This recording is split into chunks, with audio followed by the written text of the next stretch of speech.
예수께서 안 계신 때에 초대교회 성도들에게 일어난 일을 기록하면서 누가는 종종 그들의 사역을 반대하거나 방해하는 사람들과 벌이는 논쟁을 전해주었습니다. 오늘 이야기는 그 가운데 하나입니다. 특히 부활을 믿지 않는 사람들과의 논쟁을 전해줍니다. 사두개인은 유대교의 한 분파로요, 부활을 믿지 않는 것으로 소문난 사람들입니다. 이 점에서 사두개인은 바리새인과 달랐습니다. 바울은 이들이 부활에 대해 서로 다른 의견을 보였기 때문에 이것을 이용해서 위험을 피한 적도 있었습니다. 이렇듯 서로 달랐지만 예수님을 반대하는 일에서는 그들은 하나가 되었습니다. 미워하는 일도 하나가 되면 참 큰 일을 발휘하는 것 같습니다. 하물며 사랑하는 일에 하나가 된다면 얼마나 큰 힘이 될까요? 함께하는 교회는 부디 사랑하는 일에 하나가 되길 간절히 소원합니다. 오늘 본문에서 우리는 두 종류의 사람을 만나게 됩니다. 한 부류의 사람은 눈앞에서 벌어지는 일로 인해서 어쩔 줄을 몰라 쩔쩔매는 사람이고, 다른 한 부류의 사람은 매우 담대한 사람입니다. 무슨 일이 일어난 것일까? 두 부류의 사람들이 보여주는 이 상반된 태도의 배경을 생각하면서 은혜를 나누고자 합니다. 예수께서 죽은 후로 사두개인은 당연히 예수의 사역이 멈추었다고 생각했습니다. 부활이 없다고 믿고 있으니 당연한 일입니다. 그런데 제자들을 통해 예수의 인격과 사역이 계속 나타났습니다. 제자들이 행한 일을 예수가 했다고 말하면서 마치 예수가 실제로 부활한 것 같이 주장하는 제자들을 봤습니다. 그리고 그들을 가만히 두고 볼 수 없었습니다. 그들은 제자들이 전하는 메시지에 근거해서 판단하길 거부했습니다. 복음이 아니라 자신의 믿음에 근거해서 판단했습니다. 그렇기 때문에 사두개인들은 제자들의 복음을 경계할 수밖에 없었습니다.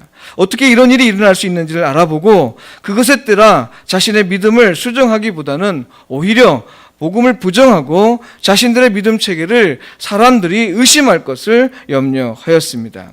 가르침을 믿지 못하겠다면 일어난 이적을 통해서 믿어야 한다고 예수께서 말씀하셨지만 당시 종교 지도자들은 그렇지 않았습니다.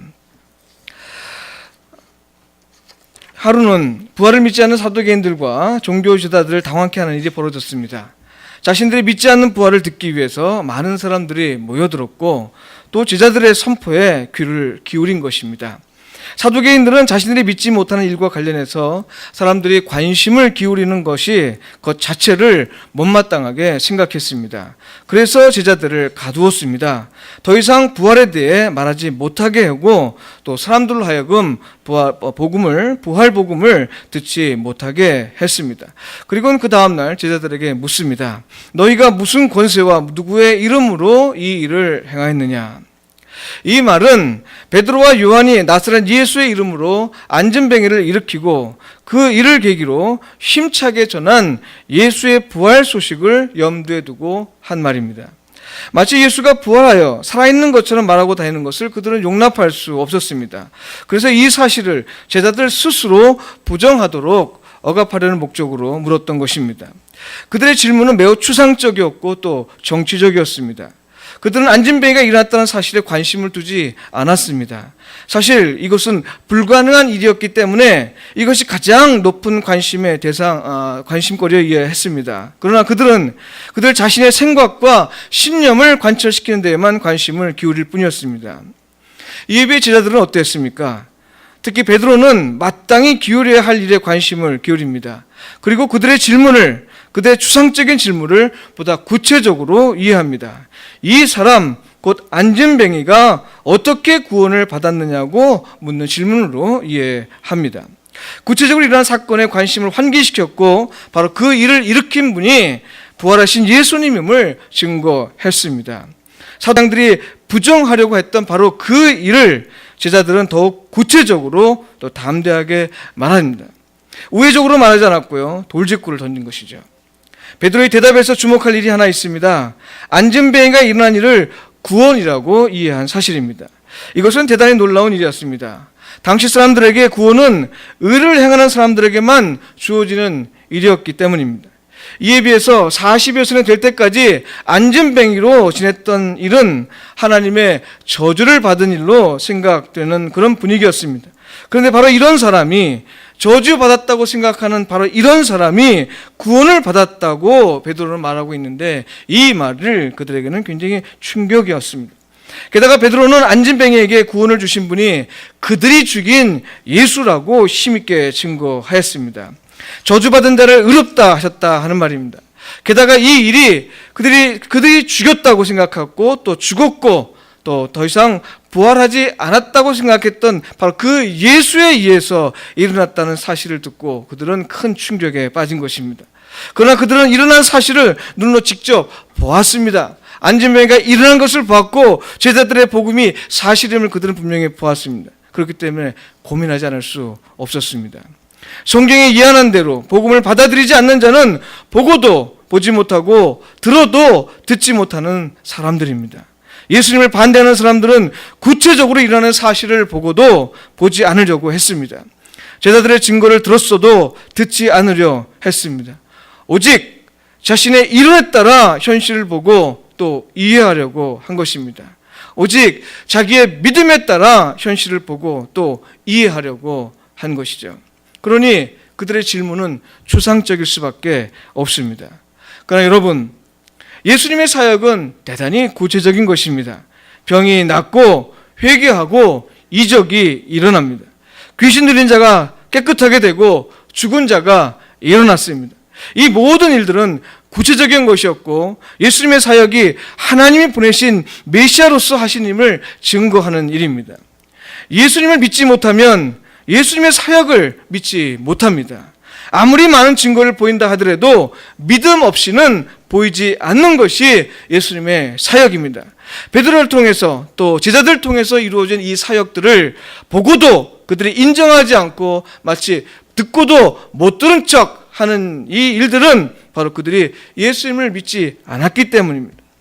문제는 무엇인가요? 그들이 역시 보았고 부활 소식을 들었고 또 사람들의 반응을 알고 있었습니다. 그럼에도 불구하고 인정하지 못했습니다. 바로 이 점이 문제인 것이죠. 그들은 보고도 믿지 못했습니다. 듣고도 믿지 못했습니다. 직접 경험을 했음에도 인정하지 못했습니다. 바로 이 순간에 그들은 고민에 빠지기 시작합니다. 그들 자신도 부정할 수 없는 사실을 그들도 봤기 때문에 그들은 두려워했습니다. 왜냐하면 사도들의 사역과 증거는 예수가 부활했다는 선포가 사실임을 입증하는 일이기 때문입니다. 그들이 사도들의 가르침을 방해하고 사역을 하지 못하게 한 까닭은 무엇일까요? 혹시나 사람들이 자신들의 가르침을 부정하지 않을까 염려했기 때문입니다. 자신들의 생각과 신념에 사로잡혀서 회개할 생각을 갖지 못한 것입니다. 사도들의 복음 선포를 믿지 못한다면 일어난 사실을 보고 믿어야 했습니다. 그러나 그들은 자신들의 신념과 그것을 확신한 일에 더 우선적인 가치를 부여한 것입니다. 자기들의 생각, 자기들의 믿음에 더 우선적인 가치를 부여하다 보니까 아무리 사실이 일어나고 증거가 된다 하더라도 믿을 수가 없게 된 것입니다. 그 결과 그들은 안진뱅이에 일어난 사실과 벌하신 예수께서 행하셨다는 사실을, 그 증거를 받아들이지 않았습니다. 오히려 사도들의 가르침이 확산되는 것을 막는 일에만 전념했던 것이죠. 이런 결과 그들은 사람들과 제자들 앞에서 쩔쩔맬 수밖에 없었습니다. 사두개인과 지도자들이 쩔쩔매는 또 다른 이유가 있습니다. 사두개인들 역시 처음에는 담대했습니다. 사도들을 붙잡았죠. 하지 마라. 그들을 가두었습니다. 그리고 더 이상 이 복음을 너희들이 전하는 것을 더 이상 전하지 말라고 했습니다. 이것은 무엇입니까? 그들의 믿음에 대한 확신인 것이죠. 그러나 그들의 담대함은 단지 고집에서 비롯한 것입니다. 자기들의 신념에서 비롯한 태도였습니다. 오직 종교 행위와 권위를 통해 자신들의 정당성을 유지할 뿐입니다. 사실에는 아무런 변화가 없고 단지 고집스러운 주장만 있을 뿐입니다. 그러니 사람들의 눈치를 보아야만 했던 것이죠. 결과는 무엇입니까? 21절에 보니까 당시 지도자들은 제자들의 선포와 담대함을 보고 쩔쩔매는 모습을 보이고 있습니다. 사도들을 잡아들일 이유는 충분하다고 생각했지만 그럼에도 불구하고 그렇지 못하고 있습니다. 쩔쩔매고 있습니다. 이에 비해 사도들은 달랐습니다. 베드로와 요한은 담대했습니다. 도무지 예수의 이름으로 말하지도 말고 또 가르치지도 말라는 경고를 받았습니다. 생명의 위협을 받았습니다. 그럼에도 불구하고 베드로와 요한은 말합니다. 하나님 앞에서 너의 말을 듣는 것이 하나님의 말씀을 듣는 것보다 옳은가 판단하라. 우리는 보고 들은 것을 말하지 아니할 수 없다. 성도 여러분, 사도들이 보여주고 있는 이런 담대함은 대체 어디서 왔을까요? 사도행전 저자의 누가는 8절에서 이렇게 말합니다. 성령이 충만했다. 사도들의 담대함은 성령에 충만했기 때문에 가능한 일이었습니다. 이론의 확실성이 아니라 성령의 충만함입니다. 내가 살아왔던 삶에서 얻은 경험의 확실성이 아니었습니다. 성령의 충만함입니다. 사람들이 얼마나 인정하고 있느냐가 아니었습니다. 성령의 충만함이 있었기 때문에 비록 아무도 인정하지 않아도 담대히 증거할 수 있었습니다. 성도 여러분, 믿는 사람들은 성령의 충만함이 있을 때 담대해짐을 믿으시기 바랍니다. 제자들이 담대할 수 있었던 또 다른 이유가 있습니다.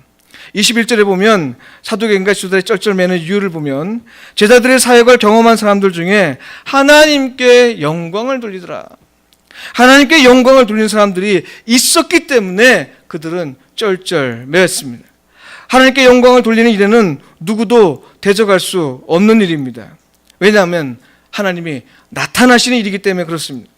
하나님이 나타나시면 그 어떤 권세도 그 앞에 설 수가 없는 것이죠. 우리들의 행하는 일이 하나님께 영광을 돌리는 일이라면 두려워할 이유가 결코 없습니다. 사나 죽으나 우리는 오직 하나님의 것이기 때문입니다.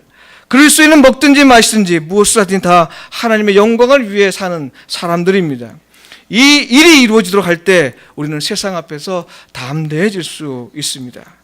다윗이 골리앗과 싸울 때 다윗은 다른 이유가 아니라 오직 여호와 하나님의 이름이 훼손되는 것에 분노했습니다. 여호와 하나님의 이름으로 골리앗과 맞서 싸웠습니다. 얼마나 담대한 모습인지 모릅니다. 이 담대함에 있어서 그 어떤 것보다 가장 으뜸인 그런 모습입니다. 바벨론 포로로 이끌려왔을 때 그리고 이끌려와서 유대인으로서 왕후가 되었던 에스더를 여러분 기억하실 겁니다. 에스더는 유대 민족이 멸망의 위기에 놓였을 때 죽음을 각오하고 왕 앞에 나섭니다. 그리고선 문제를 해결할 수 있습니다. 그녀의 이런 담대함, 함부로 나가면 죽을 수밖에 없는, 죽을 수도 있는 그런 상황에서 에스더는 담대히 왕 앞에 나섰습니다. 그녀가 남긴 유명한 말이 있죠. 죽으면 죽으리다. 요즘 인기에 상영되고 있는 명량 성웅 이순신 장군의 담대함을 보여주는 영화입니다. 명량의 전은 어떤 것입니까? 12척의 배를 갖고 330척이나 되는 외적의 배를 무찌른 그야말로 도저히 있을 수 없는 일이 일어난 역사적인 사건입니다. 그 바다하면 또 배하면 유명한 곳이 영국 아니지 않습니까? 영국의 아주 유명한 제독이 이순신 장군을 곧 전설적인 인물이다라고 칭찬했을 정도로 이순신 장군은 그 활약을 극적으로 보여준 영화가 명량입니다. 이 명량해전이 특별히 유명한 이유는 많이 있습니다만 영화는 무엇보다도 담대함을 전면에 내세우고 있습니다. 두려움이 변하여 용기로 변했을 때 생긴 그 담대함, 바로 승리의 비결이 바로 이것이었음을 영화는 강조하고 있습니다. 히브리서 10장 35절은 이렇게 말합니다. 그러므로 너희의 담대함을 버리지 말라. 이것이 큰 상을 얻게 하느니라. 요한일서 5장 14절은 이렇게 말합니다. 그를 향하여 우리의 가진 바 담대함이 이것이니 그의 뜻대로 무엇을 구하면 들으심이라. 우리가 무엇이든지 구하는 바를 들으시는 줄을 안즉 우리가 그에게 구한 그것을 얻은 줄을 또한 아느니라. 우리가 담대하게 하나님 앞에 나아갈 수 있는 그 방법은 바로 기도라고 했습니다. 사랑하는 성도 여러분, 믿음의 담대함은 기도의 담대함을 가능하게 합니다. 담대한 믿음으로 우리 모두가 하나님 앞에서 큰 상을 받을 수 있길 간절히 소원합니다. 여러분, 사두개인들과 바리새인들, 이 사람들은 종교 지도자들입니다. 사람들은 그 사람들 말 한마디 한마디에 귀를 세우는, 귀를 기울이는 그런 시대입니다. 그들의 권위는 하늘을 찌렀고 그 누구도 그들의 권세 앞에 함부로 나서지 못했습니다. 근데 여러분, 베드로와 요한, 더 이상 예수님도 계시지 않는, 예수님의 사역이 계속 될 수 있는지 그렇지 않은지도 그 불확실한 그런 상황에서 베드로는 그 담대함을 보여주었습니다. 무엇이었습니까? 무엇이 베드로를 이렇게 담대하게 했을까요? 오늘 우리가 이 말씀을 통해서 바로 배워야 되는 것이죠. 바로 성령이 충만했다 하는 것입니다. 성령이 충만했다. 그리고 하나님께 영광을 돌렸을 때 그들은 이런 담대함을 얻을 수가 있었습니다. 오늘 우리의 삶이 무엇에 의해 이끌어집니까? 오늘 우리의 삶이 세상 사람들의 논리에 따라서 우리의 삶이 이끌어지고 있습니까? 세상 사람들이 성공한다라고 하는 그 원리에 따라서 우리가 우리의 삶을 이끌고 있습니까? 아니면 사람들이 세상에 아주 유명한 사람들을 소개하면서 그들의 삶을 본받으라고 말하면서 우리에게 이야기하고 있는데요. 바로 그런 삶을 우리는 모범으로 살고 있습니까? 네, 그런 것도 다 좋습니다. 그것도 우리의 삶에 큰 교훈이 됩니다. 그러나 우리는 무엇보다도 우리 믿음의 담대함은 결코 다른 어떤 것에서도 오지 않는다는 것을 우리는 명심해야 합니다. 그 유명한 많은 사람들도, 아무리 많은 권세를 얻은 사람들도 그들의 믿음의 담대함을 보일 때는 그들은 성령에 충만한 사람이었기 때문에 그렇습니다. 아무리 높은 권세를 가졌다 하더라도 하나님 앞에서는 쩔쩔맬 수밖에 없는 것이 인간입니다. 그러나 하나님의 영광을 위해서 살기를 작정하고 하나님의 영광을 위해서 살도록 그렇게 나가는 사람들에게서는 그 어떤 삶도 두려움이 없는 것이죠. 담대함을 가질 수 있는 것입니다. 아까 말씀드린 다윗과 골리앗의 삶을 우리가 생각해 보면 다윗이 가진 것이 무엇입니까? 물맷돌밖에 없습니다. 골리앗은 키도 크고 그 긴 창, 긴 칼을 가지고 있고 방패를 가지고 있습니다. 어떻게 이것이 이길 수 있었을까요? 이길 수 있다고 생각한 사람이 누가 있을까요? 그러나 다윗은 그 누구도 생각지 못하는 그 담대함을 앞에 나갑니다. 네가 내 여호와 하나님, 우리의 만군의 하나님의 신의 이름을 모욕하느냐? 너는 너의 창으로 무기로가 나오지만 나는 여호와 하나님의 이름으로 나가노라. 그 결과 골리앗이 무너졌습니다. 어떤 사람들이 이것을 다 전설이라고 합니다. 이거는 꾸며낸 얘기다, 전설이다. 여러분, 우리는 말씀이기 때문에 사실로 믿습니다만 설령 100% 양보한다 하더라도, 이것이 전설이라 하더라도 이 전설 속에서 이야기하는 내용이 무엇입니까? 하나님은 담대한다. 하나님을 믿고 하나님의 영광을 위해 사는 사람, 그리고 이 성령 충만함으로 사는 사람들을 그 누구도 이길 수 없다는 사실을 오늘 우리에게 보여주고 있습니다. 사랑하는 성도 여러분, 비록 제자와 같은 그런 성령 충만함에는 이르지 못한다 할지라도 오늘 우리의 이 땅에서 삶이 좀 담대해져야겠습니다. 세상 앞에서 좀 쫄지 마시고요, 쩔쩔매지 마시고 내 하나님이 나를 지키고 계시다, 나를 도우시는 분이 여호와 하나님이라는 것을 담대히 믿고 나갈 때 오늘 이곳에 하나님의 영광이 드러날 것이 아니겠습니까? 또 이것을 두려워할 것입니다. 우리의 담대함이 세상을 넉넉히 이길 수 있는 그런 놀라운 믿음의 성도들 되시길 간절히 축원드립니다.